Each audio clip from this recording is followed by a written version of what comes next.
বিএনপির কথা ভাবুন। বিএনপি এমন একটি রাজনৈতিক দল, যেই দল প্রতিষ্ঠা করেছিলেন অন্য কেউ নয়, যিনি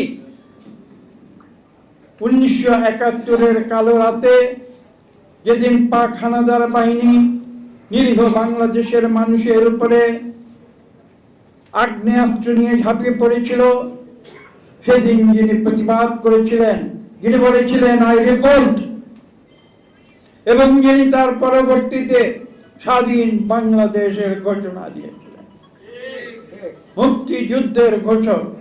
এবং একটু আগে আপনারা শুনেছেন, আজকের অত্যন্ত চমৎকার বক্তা প্রত্যেকে বলেছেন, জয়নাল আবেদিন সাহেব বলেছেন, আমাদের উলফাত সাহেব বলেছেন, আমাদের হাবিব সাহেব বলেছেন, আরো প্রত্যেকেই বলেছেন। আপনারা দেখেছেন কিভাবে সেদিন শহীদ প্রেসিডেন্ট জিয়া রহমান সম্মুখ সমরে যুদ্ধ করেছিলেন।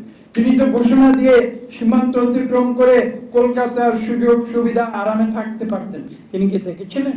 না, তিনি তো সেটা করেননি। কারা করেছিল? আমি সেই বিস্তৃত ব্যাখ্যায় যাব না, কারণ আমি কারো সমালোচনা করতে চাই না। শহীদ প্রেসিডেন্ট জিয়া রহমান শুধু সম্মুখ সমরে যুদ্ধ করেননি, তিনি যে জেড ফোর্সের নেতৃত্ব দিয়েছিলেন, সেই যুদ্ধে জয় লাভ করে বীরের বেশে বাংলাদেশে ফিরে এসেছিলেন। বাংলাদেশের কোটি কোটি মানুষ সেদিন স্বাধীনতা হয়েছিল।